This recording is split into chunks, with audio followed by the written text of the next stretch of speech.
سلام به شما بینندگان عزیز چینل یوتیوب کوچه میدیا. امیدوارم هر جایی که هستین خوب و خوشحال باشین. قبل اینکه بریم سراغ برنامه امروز اجازه بدین از پیشنهادات و نظریات نیک شما سپاسگزاری بکنم. همچنان بابت انرژی و روحیه خوبی که به ما دادین خیلی خیلی تشکر. امروز تولد منه و من شنیدم که در امریکا در فروشگاه‌ها یا رستوران‌های مختلف به مناسبت روز تولد برای افراد تحفه رایگان میدن. در برنامه امروز میخوایم که این مسئله رو با شما بریم و امتحان کنیم یا تجربه کنیم. فرشته جان امروز با ما نیست، پس از شما میخوایم که من تنها نگذارین.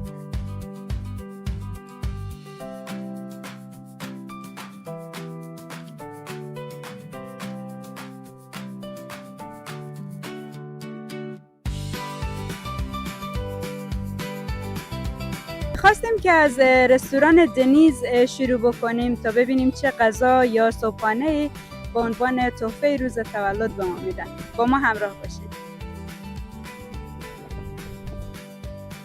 اینجا پنکیک به عنوان صبحانه هدیه دادند.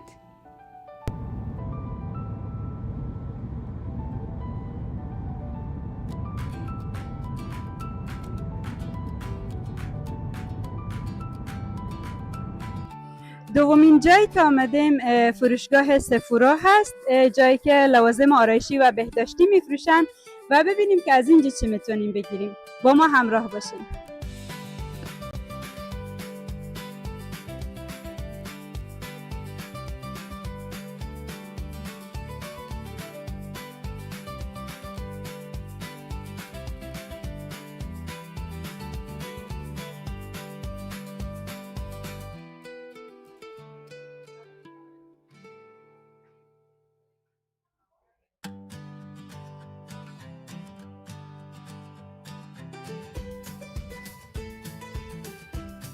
خب من رفتم داخل، از من خواستن که شماره تماسی که با اکانت متصل بوده به اونا بودم و تانستم که از بین 3 آپشنی که داشتم این تحفه رو انتخاب بکنم.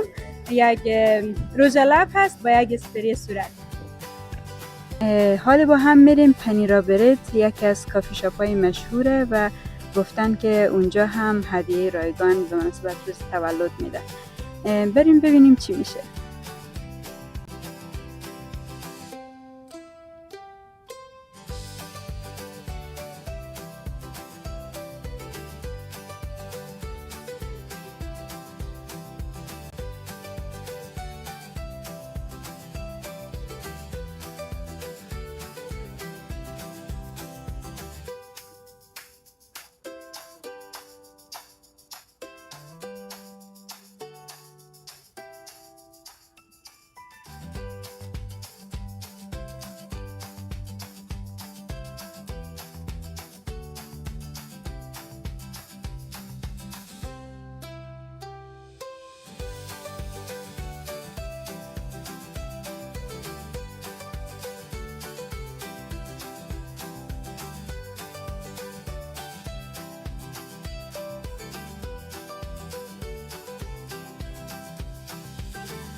خب ما رفتیم پنیرا برد و از پنیرا برد که یک قهوه خانه مشهوری هست و ما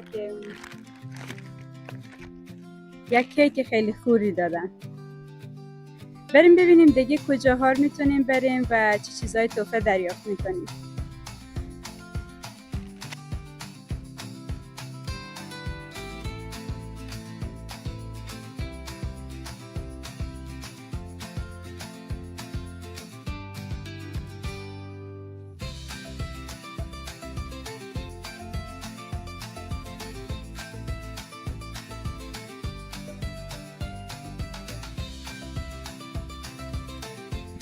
حالا آمدیم اولترا بیوتی ببینیم که اینا چه آفری دارن برای روز تولد. با ما همراه باشید.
خب مثل اینکه این کلام داره کار میکنه، از اولترا بیوتی یک ماسک صورت برای ما دادن. البته گذاشتن از بین 4 یا 5 آپشن انتخاب کنیم.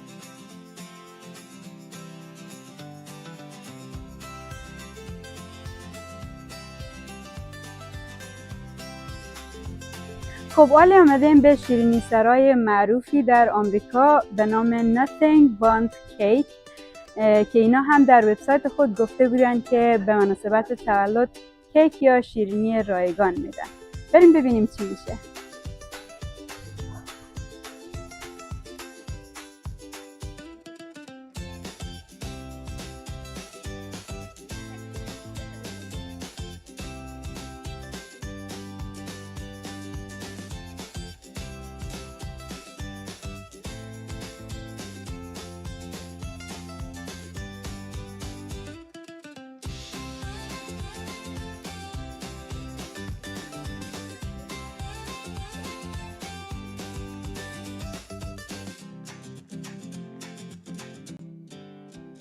خب دوستان عزیز، قسمی که شما دیدین امروز من به رستوران دنیز رفتم و فروشگاه سفورا و اولتا و همچنان شیرینی فروشی Nothing Bundt Cake و پنیرا برید.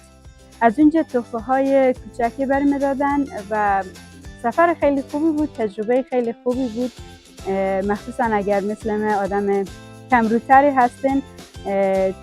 یک چالش هست برای شما و حتما امتحان بکنین اگر در آمریکا هستین یا در کشوری که هستین. اگر این آفر بر شما میدن او تجارت ها یا بزنس ها. من همچنان به استارباکس رفتم و در اونجا من خبر نداشتم که حتما باید اکانت از قبل می ساختم و اونا طبق معلوماتی که در اکانت بود تحفه میدادن و از اونجا ما چیزی نگرفتیم. تشکر از شما که بیننده برنامه امروز بودین و همراهی و همکاری شما میخوایم. اگر از برنامه ما خوش شما میایه حتما سابسکرایب کنین، لایک کنین و کامنت بدین که دیگه چه برنامه های تهیه بکنیم به شما. اگر جاهای دیدنی هست که شما میخواین که ما از اونجا دیدن بکنیم و با شما شریک بسازین حتما با ما در میان بگذارین و بازم تشکر از تشویق ها و حمایت های شما.